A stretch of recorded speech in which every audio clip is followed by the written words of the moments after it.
Hello, it's good to see you. Mrs. Bakuza here. I'm glad that you joined my book club for the summer, for summer reading.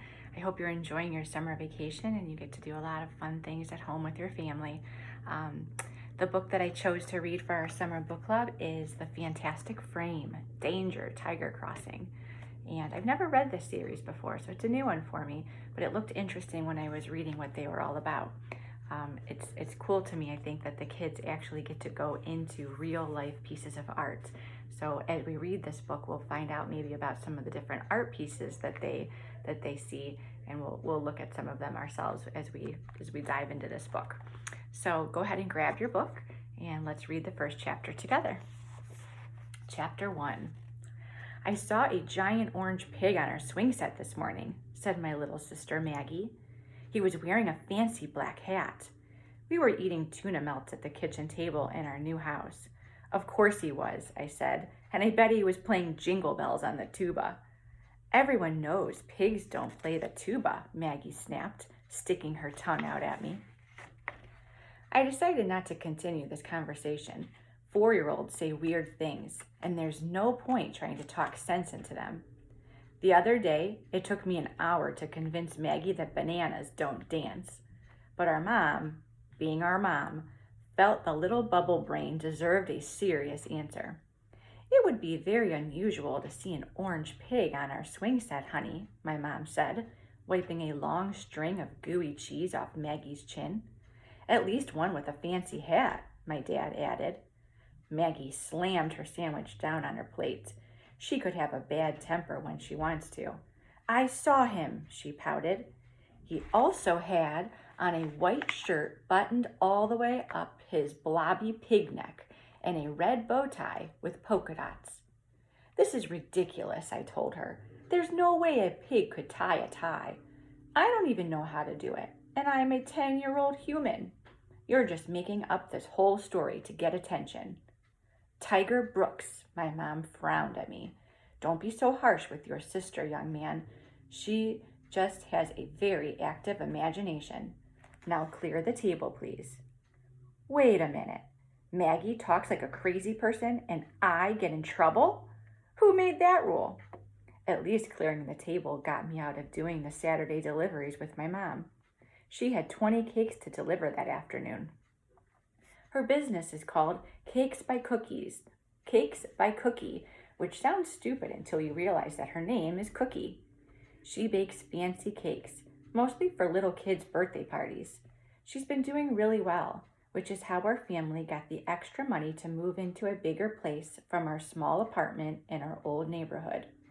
I had no interest in spending my first Saturday in our new house dropping off Elmo cakes.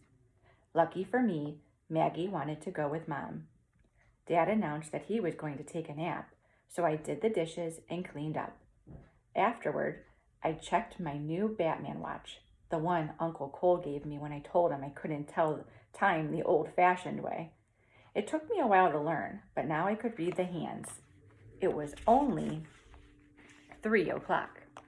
That left me the rest of the afternoon to set up my lab with no 4-year-olds telling me their imaginary pig stories.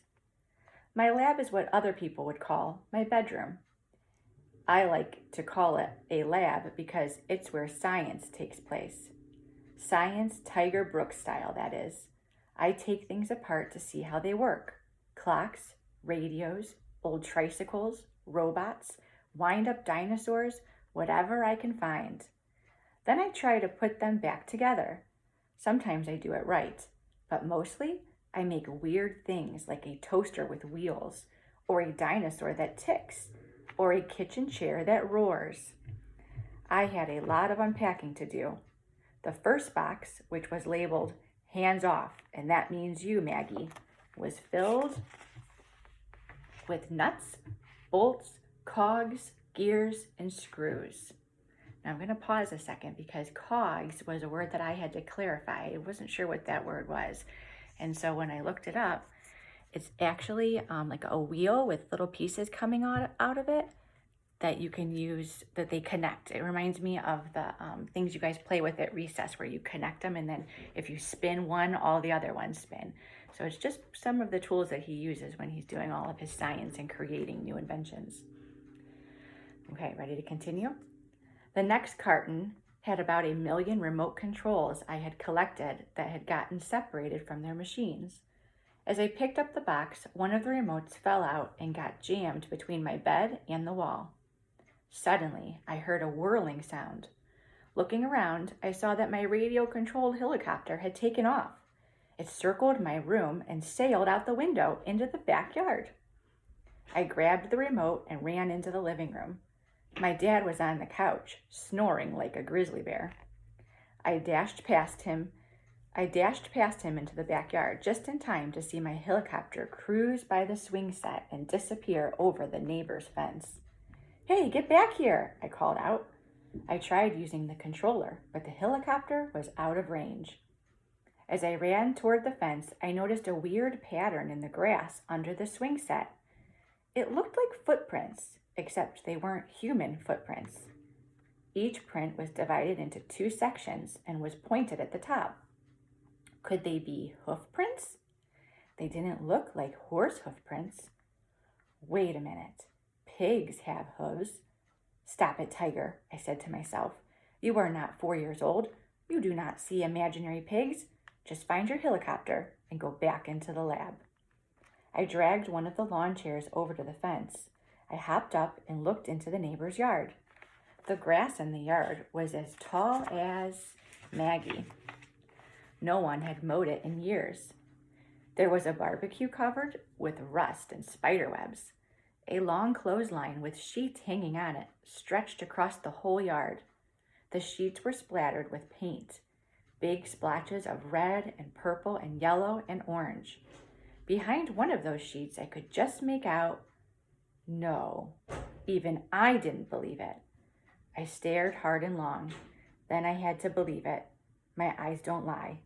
It was a black top hat poking out from behind the sheets. "I see you," I said to the hat. There was no answer. "Whoever you are, if you have my helicopter, give it back." Something moved behind the sheets.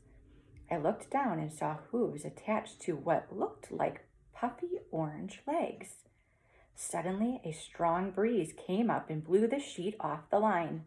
Standing in front of me was a large orange pig wearing a black top hat, a white shirt, and a red polka dot bow tie. He was holding my helicopter. "It's you," I whispered, "the one Maggie saw." A woman's voice, old and shrill, came from inside the house. A shrill sound is like a high-pitched scream, or a high-pitched noise. So the old lady is going to be calling from inside of the house. "Chives," the voice called. "Come in here right now. I need more blue." The pig gave me what I think was a smile and tipped his top hat. "I'm very pleased to meet you, good sir," he said. I was so shocked I couldn't move. I just stared at him with my mouth hanging open. "Chives," the woman called again, "right now." "If you'll excuse me, Madame is calling," he said. Clutching my helicopter, the pig hurried through the black door of the house. I stood there, still as a statue. Then I felt a cold, sticky hand on my shoulder. I spun around so fast I fell off the lawn chair and landed face down on the grass. I was afraid to look up, afraid of what I might see. The ice-cold hand of a ghost? A zombie with no face? If a talking orange pig lived next door, maybe something even weirder was lurking in my own backyard. Lurking would be like hiding in the backyard. I wonder what it could be. That's the end of chapter 1. Make sure if you didn't get a chance, go back and look at some of the illustrations too. You can see the pig standing in the yard. They don't have any colors to it, but I'm sure you can use your imagination and think of what it would look like if you were looking over the fence in your backyard and you saw an orange pig all dressed up talking to you. Crazy beginning, crazy chapter 1. I will post a discussion question along with the video. So if you would like to answer it and discuss the question, we can all see each other's answers. and it would just be fun to have like an online conversation about the first chapter. I look forward to seeing you tomorrow for chapter 2. Thanks for joining me.